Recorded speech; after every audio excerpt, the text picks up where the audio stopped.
Qulubu awliyaillah bunukul asma wal af'al was sifat. Ya, bunuk. Apa arti bunuk? Jamak dari bank. Kolbunya para wali adalah bank-banknya nama, sifat dan af'alnya Allah.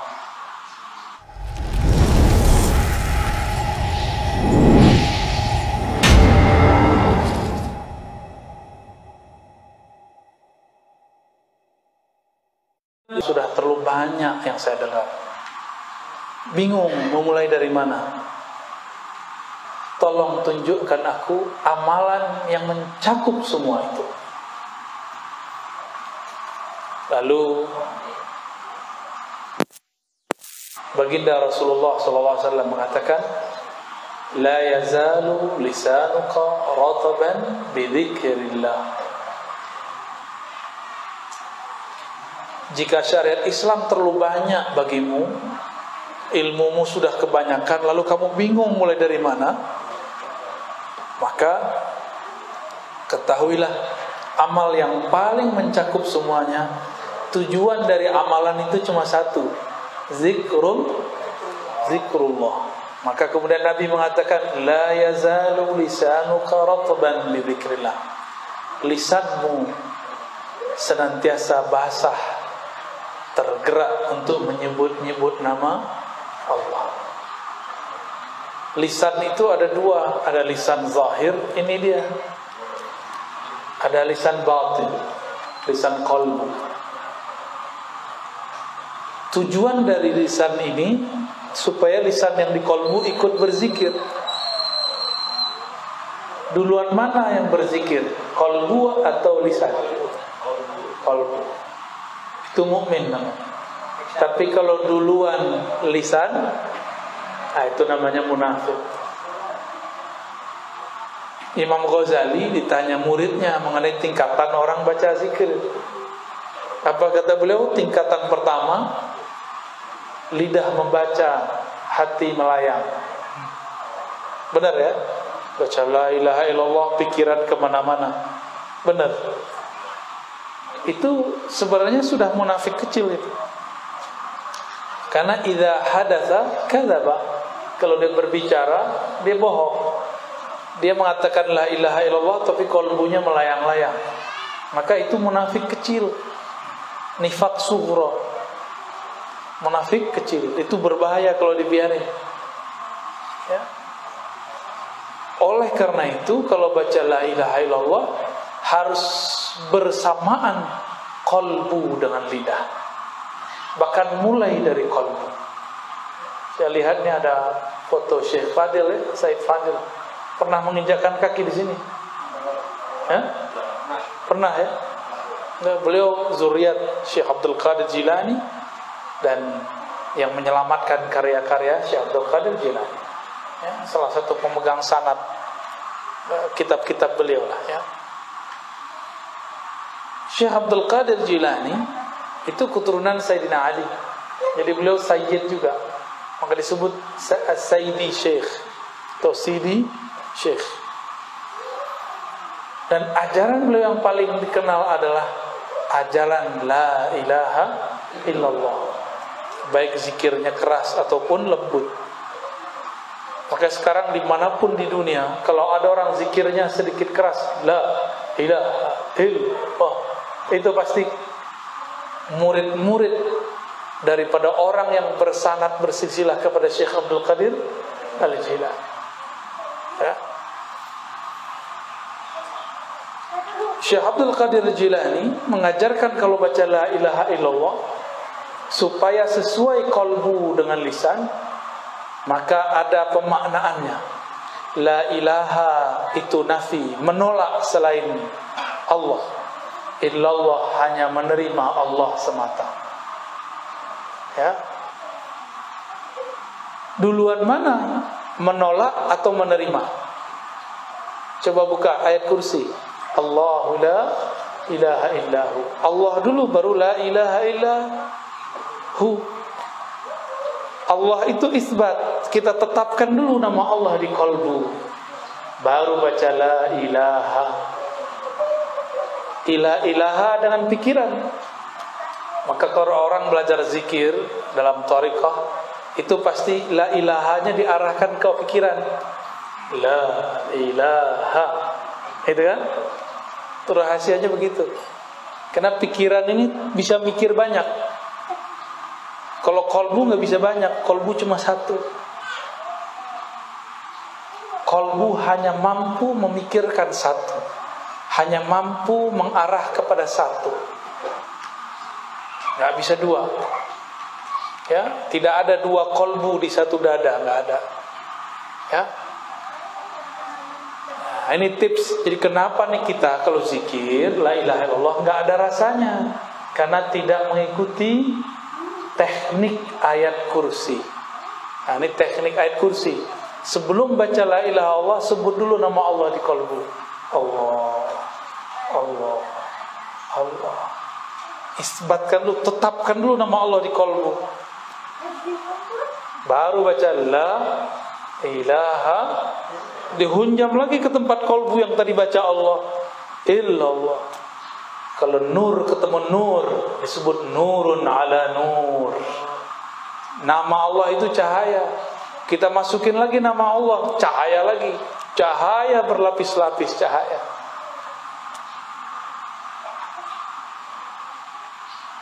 Kira-kira begitu. Ini tips supaya berangkat dari zikir munafik menjadi zikir mukmin. Zikir munafik jadi zikir mukmin. Ya. Kolbu ini terganggu kalau mata melihat. Maka kalau zikir, kata Nabi, ghammid ainaik, wahai Ali, pejamkan matamu. Jadi kalau zikir, mau subhanallah, mau alhamdulillah, mau Allahu akbar, apalagi la ilaha illallah, pejam mata ya. Ustaz, Buya, Syekh, saya kalau zikir pejam mata tambah banyak yang kelihatan. Wah, berarti belum isbat nama Allah di kolbu. Ya. Kenapa ada namanya titik-titik zikir? Untuk memfokuskan kolbu, untuk membatasi fikiran yang melayang-layang. Maka ada namanya titik-titik zikrullah. Ya, kita ini kalau jalan nggak pakai GPS, bingung mau kemana. Maka teknik diambil dari titik pusat, dibawa ke ubun itu, semua itu namanya GPS la ilaha illallah. Ya, nikmati, jangan bilang ini kayak bid'ah deh, jangan begitu. Ya, orang sudah nangis zikrullah, kita masih mikir. Ya. Satu kali Nabi bercerita, nanti kelak di akhir masa, yaitu hari kiamat, pada masa hisab dan mizan, ada seorang hamba dalam track record hidupnya tidak pernah berbuat baik secara zahir. Ketika dihisab, semua laporannya disebut sijilat, lembaran-lembaran laporannya semuanya maksiat, maksiat, maksiat, maksiat, maksiat. Akhirnya ketika mau ditimbang, apanya yang mau ditimbang? Semuanya maksiat. Sepanjang mata memandang laporan, semuanya maksiat. Pohon lapor, dia maksiat. Binatang lapor, dia maksiat. Malaikat lapor, dia maksiat. Tanah lapor, dia maksiat.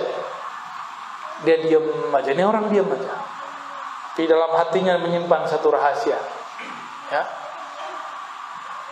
Malaikat azab dalam hadis Imam Baihaqi dan Imam Tirmizi, dua riwayat ya, menyebutkan bahwa malaikat azab kemudian menarik dia untuk diseret masuk neraka. Maka dirantailah orang ini dengan rantai yang sudah disiapkan oleh malaikat azab. Tapi belum rantainya itu sampai, tiba-tiba Allah berkalam, wahai malaikatku yang sedang bertugas, ada satu hal yang belum kalian periksa, satu hal yang belum kalian timbang. Apa itu? Bedah isi dadanya, bedah isi kolbunya. Lalu malaikat pun membedah kolbunya, dikeluarkan ternyata jantungnya berdenyut menyebut nama Allah, Allah, Allah, Allah. Begitu. Di riwayat Imam Tirmizi, itu jantungnya, kolbunya membaca La ilaha illallah, dan itu tertulis, ada nur di dalam kolbunya. Apa kata Allah? Tuh, catat, timbang. Dicatat oleh malaikat, ditimbang. Bahkan di riwayat itu dikatakan kolbunya diambil, jantungnya diambil, lalu langsung timbang. Apa yang terjadi? Yang tadi amal baiknya tiada waktu ditimbang, sekarang ketika kebenaran la ilaha illallah ditaruh, langsung begini. Set. Oleh karena itu Allah pernah berfirman kepada Nabi Musa, ketika Nabi Musa mengatakan, ya Allah ajarin aku zikir yang khusus. Allah mengatakan, kul la ilaha illallah, baca la ilaha illallah. Kata Sayyidina Musa, itu juga banyak yang amalin ya Allah. Jadi ternyata Nabi sama Allah itu udah kayak teman, ahlullah, keluarganya Allah, udah kayak teman. Ya Allah, ini kan udah biasa, ono tetangga juga baca la ilaha illallah, gitu. Ya, samanya manjaan dengan Allah Subhanahu wa ta'ala. Lalu apa kata Allah? Musa, timbang langit dan bumi dengan kalimah la ilaha illallah. Itu masih berat kalimah la ilaha illallah. Maka Nabi Musa langsung sukut, langsung diam. Itu malaikat sama kayak Nabi Musa awalnya, nggak tahu. Ketika ditimbang, semua kesalahannya hilang. Masuk surga apa neraka? Masuk surga. Karena ternyata di dalam darahnya mengalir lafaz la ilaha illallah. Jadi apabila seseorang memasukkan nama Allah di kolbunya, maka dia akan mendapatkan seperti yang dikisahkan Nabi sallallahu alaihi wasallam. Kolbunya menjadi berkualitas. Para guru, para ustadz, saya lihat ada beberapa ustadz, kenapa kata-kata kita tidak mengena di kolbu murid? Karena di kolbu ini nurnya belum hidup, materinya belum berat. Untuk membuat dia berat dan membuat senjatanya tajam, maka asahlah dengan kalimah la ilaha illallah. Itu dia akan tambah tajam. Jika ada tabir penghalang, dia akan robek. Jika ada kalimah yang keluar, kalimahnya akan menjadi berat dan tembus langsung ke dalam kolbu. Ya, maka saya memperhatikan guru-guru yang ahli zikir, kata-katanya sederhana, tapi tembus ke dalam kolbu. Padahal yang dia katakan sama seperti yang dikatakan orang lain. Tapi kenapa ketika guru ini yang ngomong, kok enak di kolbu? Ternyata dia kolbunya penuh isi. Maka ketika dia menembakkan kalam-kalam, di situ ada isi kalimatullah, ya, masuk ke dalam kolbu kita, menjadi sesuatu energi yang luar biasa. Inilah yang membuat kita itu kecanduan ikut pengajian. Kan ada yang ikut pengajian, nggak enak, nggak kelihatan. Ada yang ikut pengajian, emang dia butuh, dia rindu. Karena dalam kalam-kalam guru yang kolbunya bercahaya, itu ada penerang kalau kita masuk. Di dalam kalamnya ada sesuatu rahasia yang berat. Jika masuk ke dalam kolbu kita ikut menjadi berkualitas. Qulubu awliyaillah bunukul asma wal af'ali was sifat. Ya, bunuk. Apa arti bunuk? Jamak dari bank. Kolbunya para wali adalah bank-banknya nama, sifat dan af'alnya Allah. Ya, ke orang-orang yang sudah jadi kekasih Allah, dia nabung nama. Karena kolbunya sudah menjadi bank nama Allah, maka dia bisa bagi-bagi nama. Ya, Bahkan ada yang lebih dari sekedar bank, dia menjadi seperti orang-orang yang kaya, yang sudah bingung duitnya mau diapain, dia bagi-bagi aja. Distributor, terus dibagi ke siapa aja. Sama orang yang melatih kolbunya sebelum dia dewasa, belum dia tua, dia sudah matang. Itulah Sayyidina Ali. Sayyidina Ali umur 8 tahun sudah dimasukkan nama Allah dalam kolbunya. Maka ketika beliau masih sangat muda belia, beliau sudah menjadi gurunya para sahabat. Dan Nabi mengatakan, Ana madinatul ilmi wa aliyun babuha. Aku kota ilmu, gudang ilmu, sumber ilmu. Kalau mau masuk lewat Ali, Alilah pintuku. Maka tidak ada sekarang thariqah kecuali lewat Sayyidina Ali. Hatta thariqah Naqsyabandiyah lewat Sayyidina Abu Bakar, tapi juga lewat Sayyidina Ali. Sanad sahihnya lewat Sayyidina Ali, sanad ruhaninya lewat Sayyidina Abu Bakar. Karena kalau pakai sanad Sayyidina Abu Bakar ada riwayat, 3 riwayat terputus secara jasad, tapi terhubung secara rohani. Namun kalau lewat Sayyidina Ali ada 2 cabang dan dua-duanya muttasil, nyambung. Ya, kalau dalam ilmu hadis terputus lemah. Tapi dalam ilmu tasawuf, jika nyambung secara rohani dia tidak lemah, malah tambah kuat. Ditambah sanad yang tersambung kepada Sayyidina Ali. Inilah beruntungnya kita. Jadi Bapak Ibu, ini rahasia kita aja ya, walaupun ada yang rekamnya.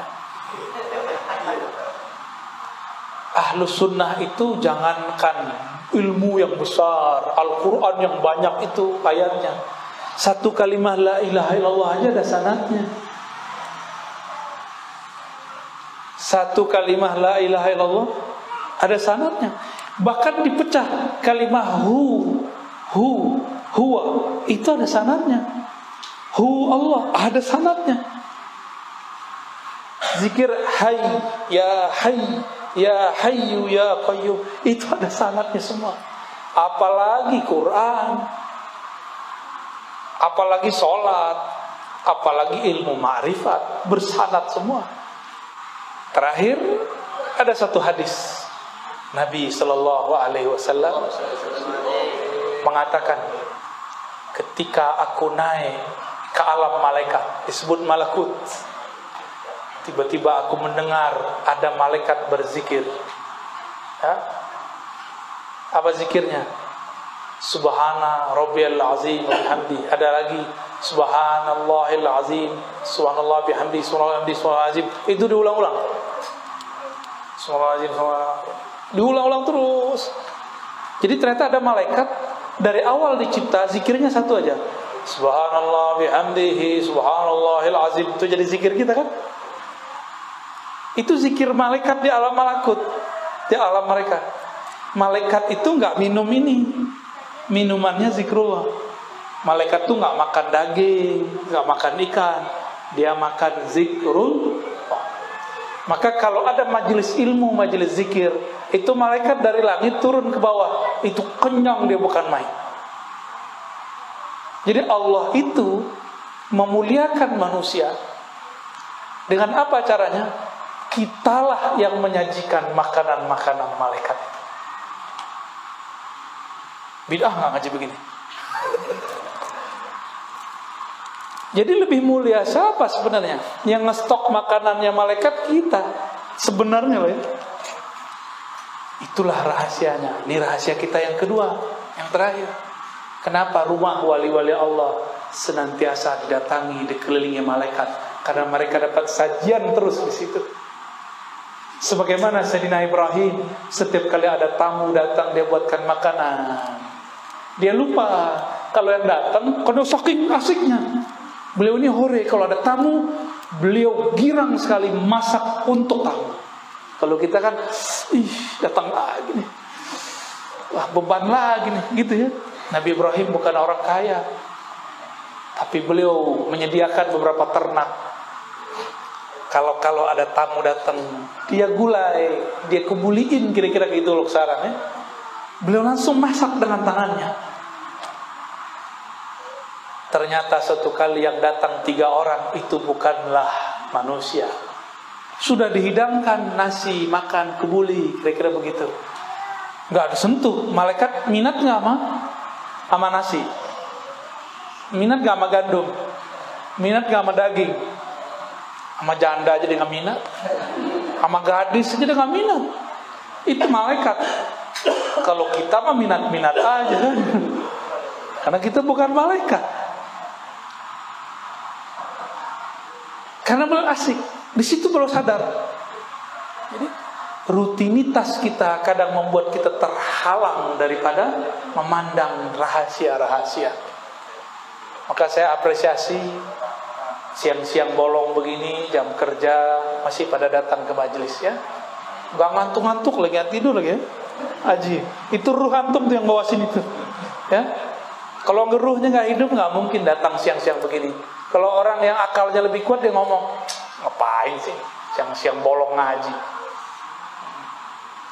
Ini yang punya Darul Ihsan ini aneh nih. Pasti gitu ngomongnya. Ya, saya sibuk, enakan tidur kan jam segini. Habis makan enakan tiduran ya. Ya, molor. Enakan rebahan. Ya.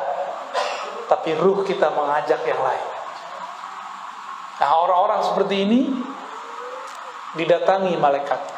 Ini amalan Nabi, amalan malaikat.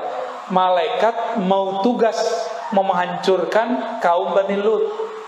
Nabi Lut itu masih anak pamannya Nabi Ibrahim. Maka ini malaikat nih, malaikat Jibril, pemilik jenderal bintang 4-nya malaikat, turun sowannya sama Nabi Ibrahim, sowan dia. Maka ini sunnah. Kalau kita sampai di satu negeri, satu kampung, kita bilang kepada orang yang membawa, bawa saya kepada kiai tua, kiai sepuh, ulama bersanad. Ini sunnah. Ya, terima kasih tadi panitia ya sudah membawa saya kepada Kiai Jailani, ya pewaris sanadnya Kiai Ahmad Syarwani dan anak-anak beliau tadi, ponakan beliau tadi.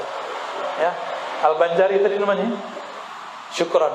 Semoga pesantren ini dapat keberkahan Kiai. Ya, amin. Amin ya rabbal alamin.